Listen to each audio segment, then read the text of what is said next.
binti Khairuddin, memegang nombor metrik KID 230604140.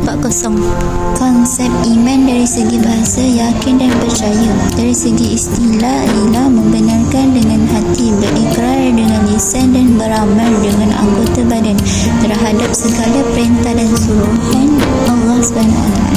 Dalam konsep iman, dalam firman Allah yang bermaksud sesungguhnya orang-orang yang beriman itu yang sempurna imannya, ialah mereka yang apabila disebut nama Allah dan sifat-sifatnya, gemetarlah hati mereka kerana takut melanggar larangannya, dan apabila dibacakan kepada mereka ayat-ayatnya, menjadikan mereka bertambah iman.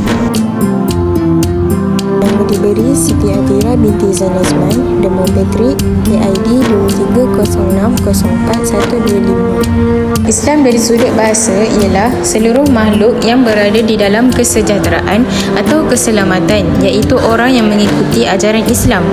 Islam dari sudut istilah pula bermaksud agama Islam adalah benar yang hanya datang daripada Allah Subhanahu Wa Taala dan wajib untuk mentaati segala suruhan serta tunduk terhadap Allah dan Rasulnya.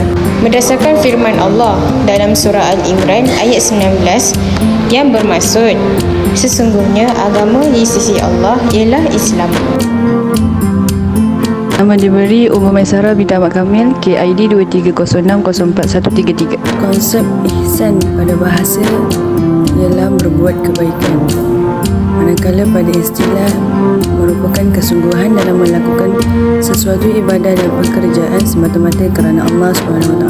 Konsep ini mencerminkan sikap ikhlas, tulus dan berkomitmen dalam berbuat baik kepada Tuhan dan sesama manusia. Dalil konsep ihsan di mana Allah SWT berfirman, وَمَنْ أَحْسَنُ دِينًا مِمَّنْ أَسْلَمَ وَجْهَهُ لِلَّهِ وَهُوَ مُحْسِنٌ وَاتَّبَعَ مِلَّةَ إِبْرَاهِيمَ حَنِيفًا وَاتَّخَذَ اللَّهُ إِبْرَاهِيمَ خَلِيلًا.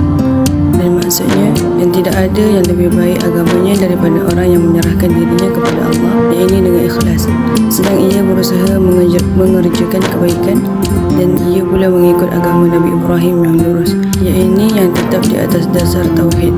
Dan kerana itulah Allah menjadikan Nabi Ibrahim kesayangannya. Surah An-Nisa ayat 125.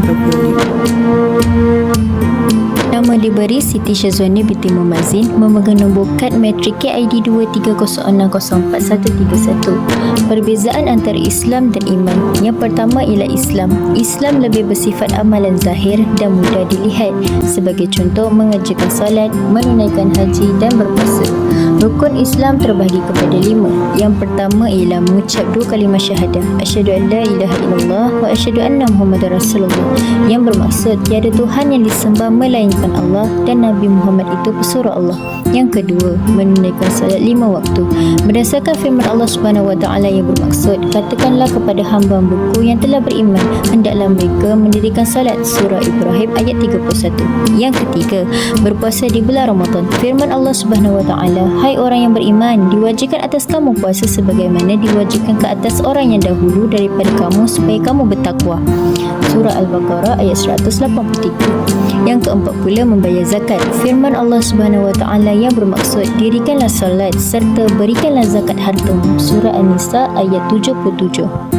Yang terakhir ialah menunaikan haji. Firman Allah Subhanahu Wa Taala yang bermaksud, padanya terdapat tanda-tanda yang nyata, di antaranya makam Ibrahim. Barang siapa memasuki Baitullah menjadi amanlah dia. Surah Al-Imran ayat 97. Nama diberi Wan Nur Rahman binti Wan Ishaq, pemegang nombor metrik KID 230604134. Perbezaan antara Islam dan iman. Apa perbezaan Islam dan iman? Sudut perbezaan ketara di antara Islam dan iman ialah Islam adalah tunduk dan menyerah kepada Allah.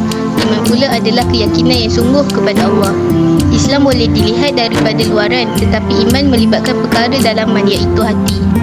Iman lebih kepada amalan batin yang berbentuk kepercayaan dalam hati. Terdapat 6 rukun iman. Yang pertama, beriman kepada Allah. Yang kedua, beriman kepada para malaikat. Yang ketiga, beriman kepada kitab. Yang keempat, beriman kepada para rasul. Yang kelima, beriman pada hari akhirat. Dan yang keenam, beriman kepada qada dan qadar.